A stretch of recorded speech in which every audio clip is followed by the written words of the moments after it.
Bienvenidos al día 219 del reto 366-2024. El devocional de hoy se llama Dios está contigo. Me pregunto si alguna vez has tenido la siguiente experiencia. Estás hablando con un amigo sobre tu fe y este te mira con una mirada ausente sin tener ni idea de lo que estás hablando. Cuando hablas de una relación con Dios o de conocer a Jesús, para tus amigos es como si hablaras de un amigo imaginario. No tiene ningún sentido para ellos. El apóstol Pablo señala que solo puedes comprender las verdades espirituales con la ayuda del Espíritu Santo. La persona que no tiene el Espíritu no acepta lo que procede del Espíritu de Dios, pues para él es locura. No puede entenderlo porque hay que discernirlo espiritualmente, según 1 Corintios 2:14. Cuando Dios está con nosotros por medio de su Espíritu Santo, nos da la comprensión porque entendemos lo que por su gracia Él nos ha concedido. Dios con nosotros, Emmanuel, es uno de los títulos que usa el Nuevo Testamento para referirse a Jesús, Mateo 1:23. Él siempre está contigo. Que el Dios que creó el universo esté contigo no es algo que se pueda tomar a la ligera. Es una promesa extraordinaria y maravillosa. Experimentar a Dios contigo por su Espíritu es algo que cambia la vida. Vamos a leer el Salmo 91 del 9 al 16 en la Nueva Versión Internacional, que dice lo siguiente. Ya que has puesto al Señor por tu refugio, al Altísimo por tu protección, ningún mal habrá de sobrevenirte, ningún desastre llegará a tu hogar, porque Él ordenará que sus ángeles te protejan en todos tus caminos. Con sus propias manos te sostendrán para que no tropieces con piedra alguna. Aplastarás al león y a la víbora, hollarás al cachorro de león y a la serpiente. Yo lo libraré porque Él me ama. Lo protegeré porque conoce mi nombre. Él me invocará y yo le responderé. Estaré con él en momentos de angustia. Lo libraré y lo llenaré de honores. Lo colmaré con muchos años de vida y le haré gozar de mi salvación. Dice el comentario a esta parte, contigo en los momentos de angustia. En los tiempos difíciles, los momentos de angustia, puede que a veces sientas que Dios te ha abandonado.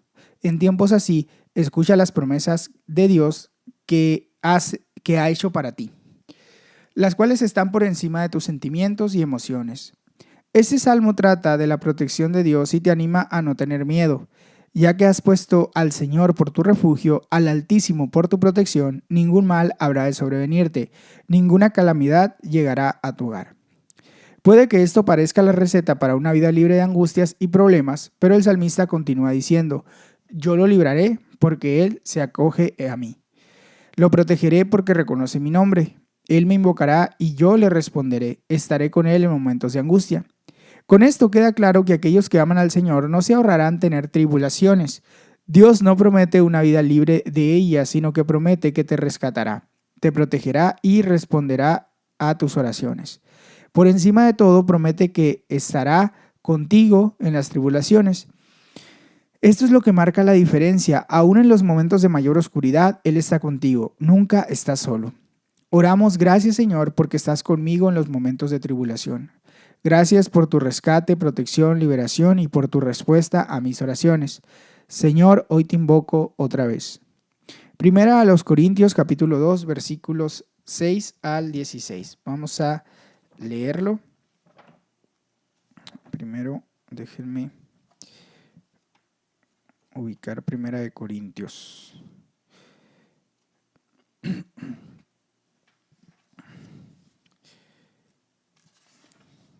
Dice lo siguiente. En cambio, hablamos con sabiduría entre los que han alcanzado madurez, pero no con la sabiduría de este mundo ni con la de sus gobernadores, los cuales terminarán en nada. Más bien exponemos el misterio de la sabiduría de Dios, una sabiduría que ha estado escondida y que Dios había destinado para nuestra gloria desde la eternidad. Ninguno de los gobernantes de este mundo la entendió, porque de haberla entendido no habrían crucificado al Señor de la gloria. Sin embargo, como está escrito, ningún ojo ha visto, ningún oído ha escuchado, ningún corazón ha concebido lo que Dios ha preparado para quienes lo aman. Ahora bien, Dios nos ha revelado esto por medio de su Espíritu. Pues el Espíritu lo examina todo hasta las profundidades de Dios. En efecto, ¿quién conoce los pensamientos del ser humano sino su propio Espíritu que está en él? Asimismo, nadie conoce los pensamientos de Dios sino el Espíritu de Dios. Nosotros no hemos recibido el Espíritu del mundo, sino el Espíritu que procede de Dios para que entendamos lo que por su gracia Él nos ha concedido. Esto es precisamente de lo que hablamos, no con las palabras que enseña la sabiduría humana, sino con las que enseña el Espíritu, explicando lo espiritual en términos espirituales. El que no tiene el Espíritu no acepta lo que procede del Espíritu de Dios, pues para él es locura. No puede entenderlo porque hay que discernirlo espiritualmente. En cambio, el que es espiritual lo juzga todo, aunque él mismo no está sujeto al juicio de nadie, porque ¿quién ha conocido la mente del Señor para que pueda instruirlo? Nosotros, por nuestra parte, tenemos la mente de Cristo. Dice el comentario sobre Corintios: contigo por su Espíritu. Dios está en ti, dentro de ti de una manera real, en la más extraordinaria de las formas, por medio del Espíritu Santo. Para Dios sería imposible estar contigo más plenamente de lo que lo está por medio de su Espíritu. En este pasaje, Pablo explica algunos de sus extraordinarios beneficios de tener a Dios dentro de ti de esa manera. El Espíritu solo puede ser conocido por el Espíritu, mediante la comunión abierta de nuestro Espíritu con el Espíritu de Dios. Al estar espiritualmente vivos, tenemos acceso a todo lo que el Espíritu de Dios está haciendo y no podemos ser juzgados por los críticos que no son espirituales. La pregunta de Isaías, ¿quién conoce el Espíritu de Dios? ¿Alguien sabe lo que está haciendo? Ha recibido respuesta. Cristo lo conoce y nosotros tenemos el Espíritu de Cristo. Como el salmista, el apóstol Pablo expone todas las maravillosas cosas que Dios ha preparado para quienes lo aman.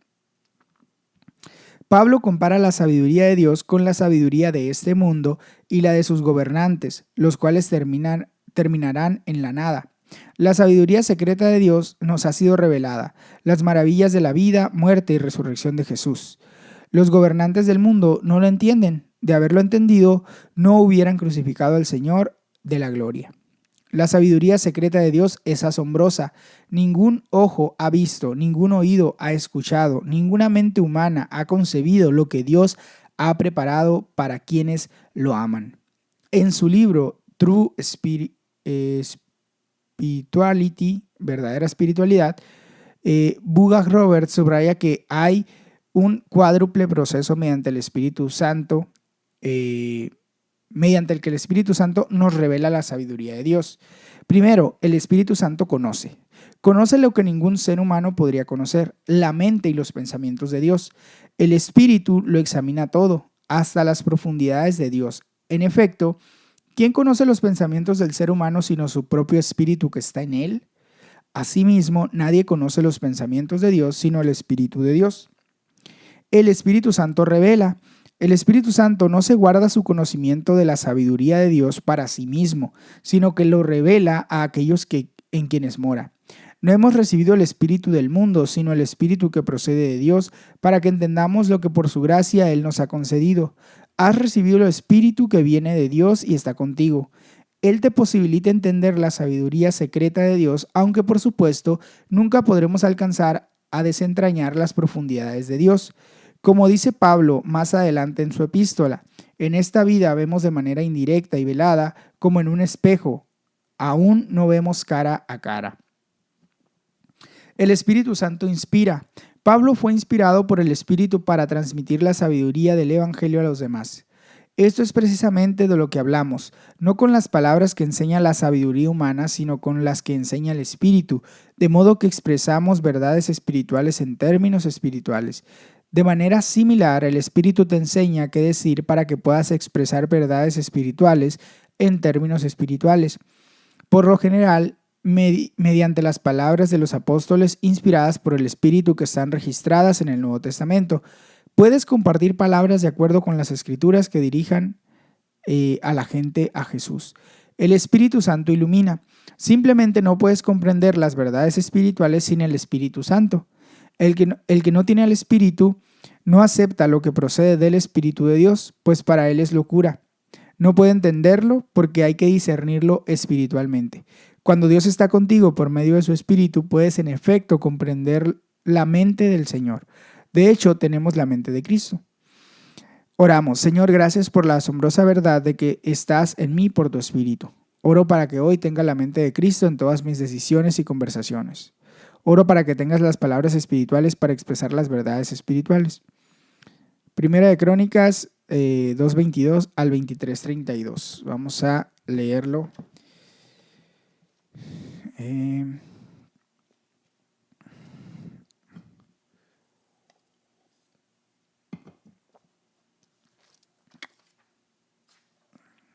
dice así.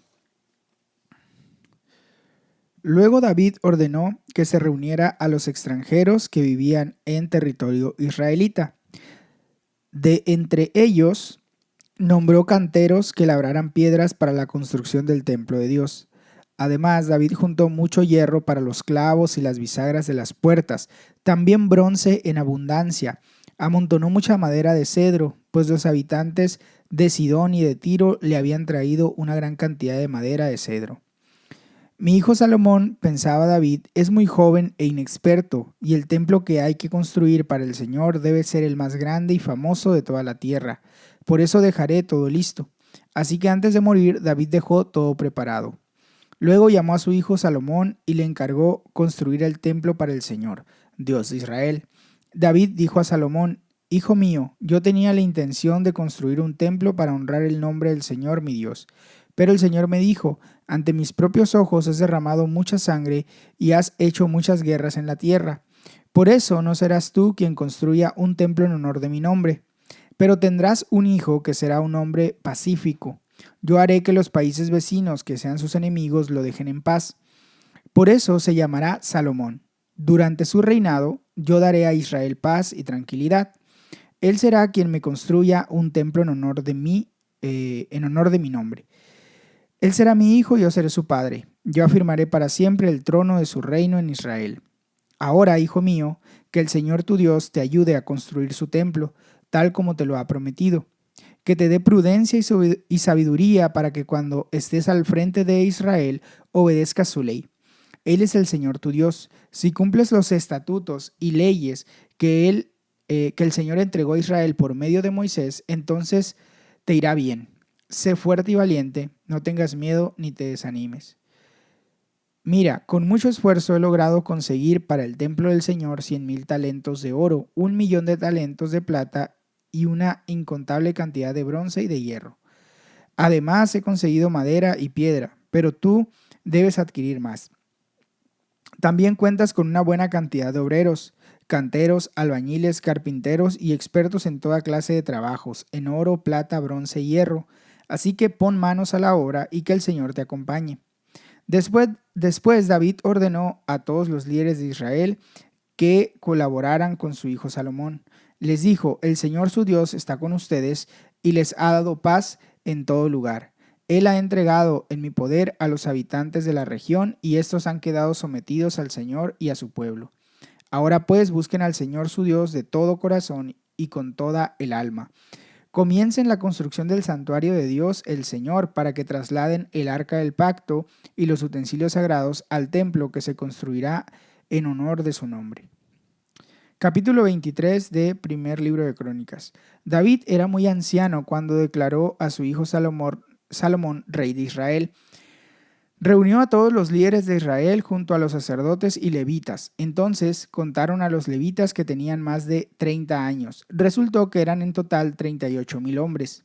David dijo: de los levitas, 24,000 estarán a cargo del trabajo del templo del Señor, 6,000 serán oficiales y jueces, 4,000 serán porteros y los otros 4,000 se encargarán de alabar al Señor con los instrumentos musicales que he ordenado hacer para ese propósito. David dividió a los levitas en grupos de acuerdo con el número de los hijos de Leví, que fueron Gersón, Coat y Merari. De los gersonitas, Ladán y Simí. De los hijos de Ladán fueron 3, Jagiel, el mayor, Setán y Joel. Simí también tuvo 3 hijos, Selomit, Jaziel y Harán. Estos fueron los jefes de las familias patriarcales de Ladán. Los hijos de Simí fueron 4, Yahat, Sisa, Jeús y Bería. Estos fueron los hijos de Simí. Yahat era el mayor y Sisa el segundo. Como Jeús y Bería no tuvieron muchos hijos, se les contó como una sola familia y se les dio un mismo cargo. Los hijos de Coat fueron 4, Amirán, Izar, Hebrón y Uziel. Los hijos de Amirán fueron Aarón y Moisés. Aarón y sus descendientes fueron los escogidos para presentar las ofrendas sagradas, quemar el incienso, servir al Señor y pronunciar la bendición en su nombre para siempre. A Moisés, hombre de Dios, y a sus hijos se les incluyó en la tribu de Leví. Los hijos de Moisés fueron Gersón y Eliezer. Sebuel fue el primero de los descendientes de Gersón. Eliezer solo tuvo un hijo que fue Rehabías, pero este sí tuvo muchos hijos. El primer hijo de Izar fue Selomit. El primer hijo de Hebrón fue Jerías, el segundo Amarías, el tercero Jaasiel y el cuarto Jecamán. El primer hijo de Uziel fue Micaías y el segundo Isías. Los hijos de Merari fueron Mahli y Musi. Los hijos de Mahli fueron Eleazar y Quis. Eleazar murió sin tener hijos, solamente tuvo hijas. Estas se casaron con sus primos, los hijos de Quis. Musi tuvo 3 hijos, Mahli, Eder y Jeremot. Estos fueron los descendientes de Leví por sus familias patriarcales. El censo los registró por nombre como jefes de sus familias patriarcales. Estos prestaban servicio en el templo del Señor y eran mayores de 20 años. David dijo, desde que el Señor, Dios de Israel, estableció a su pueblo y estableció su residencia para siempre en Jerusalén, los levitas ya no tienen que cargar el santuario ni los utensilios que se usan en el culto. De acuerdo con las últimas disposiciones de David, fueron censados los levitas mayores de 20 años. Su función consistía en ayudar a los descendientes de Aarón en el servicio del templo del Señor. Eran los responsables de los atrios, de los cuartos y de la purificación de todas las cosas santas. En fin, de todo lo relacionado con el servicio del templo de Dios. También estaban encargados del pan consagrado, de la harina refinada para las ofrendas de cereales, de las hojuelas sin levadura, de las ofrendas fritas en sartén o cocidas y de todas las medidas de capacidad y de longitud. Cada mañana y cada tarde debían estar presentes para agradecer y alabar al Señor. Asimismo, debían ofrecer todos los holocaustos que se presentaban al Señor los sábados, los días de luna nueva y durante las otras fiestas. Así que siempre servían al Señor según el número y la función que se les asignaba. De modo que tenían a su cargo el cuidado de la tienda de reunión y el lugar santo. El servicio que realizaban en el templo del Señor quedaba bajo las órdenes de sus hermanos, los descendientes de Aarón. Vamos a leer el comentario de esta parte. Contigo en los éxitos. ¿Alguna vez te has sentido decepcionado cuando han dado a otra persona el privilegio de hacer algo en el ministerio que tú querías hacer? Escribió John Mayer. En vez de sentirte frustrado o desanimado, sigue el ejemplo de David en 1 de Crónicas 22, del 6 al 11. Bendice los esfuerzos de los demás, ora por ellos para que tengan sabiduría y anímalos a continuar siguiendo al Señor en todo lo que hacen para que prosperen y Dios será fiel en honrarte. David había deseado ardientemente construir el templo él mismo. En este momento se prepara para que su hijo Salomón le suceda. Hace que todo esté listo para él, pues tiene un gran plan de sucesión para que Salomón tenga éxito. Fueron David y Salomón juntos los que hicieron posible la construcción del templo. El mismo David no hubiera podido llevar a cabo la obra de construcción, pues había derramado mucha sangre. Salomón es quien acabaría construyendo el templo. David dice, ahora, hijo mío, que el Señor tu Dios te ayude a construir su templo tal como te lo ha prometido, que te dé prudencia y sabiduría.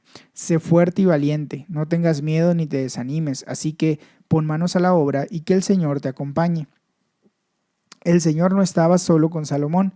David le ordenó a todos los jefes de Israel que colaboraran con su hijo Salomón. Les dijo, el Señor su Dios está con ustedes. Dios también estaba con ellos y les concedió que se les sometieran los habitantes de la región. Les dijo: ahora pues busquen al Señor su Dios de todo corazón y con toda el alma. Todos tuvieron éxito y descanso desde que el Señor, Dios de Israel, estableció a su pueblo. Esto es causa de gran regocijo, acción de gracias y alabanza. Los levitas debían estar presentes cada mañana y cada tarde para agradecer y alabar al Señor. El éxito a largo plazo viene de tener a Dios contigo. Puede que la vida no sea fácil, pero Jesús prometió que si permaneces en Él darás un fruto que perdura. Oramos: Señor, nunca podría darte los suficientes gracias ni alabarte tanto por tu presencia en mí.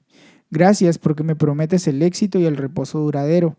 Te pido que lo primero que haga en la mañana y lo último que haga en la noche sea darte gracias y alabarte. Pipa añade sobre Salmos 91 del 9 al 16. Me encanta este salmo, me hace sentir segura. Es un gran salmo para orar por la familia y los amigos que tienen que viajar largas distancias o se enfrentan a dificultades. Con los años he anotado en el margen de este salmo muchas de las cosas que me preocupaban. Dios ha sido fiel y ha cuidado de todas ellas. Hasta aquí llega la lectura del día de hoy. Recuerda que puedes tomar un tiempo para meditar y orar de manera personal, y también puedes compartir este devocional con alguien que sepas que lo necesita. Que Dios te bendiga, que tengas excelente día. Hasta mañana.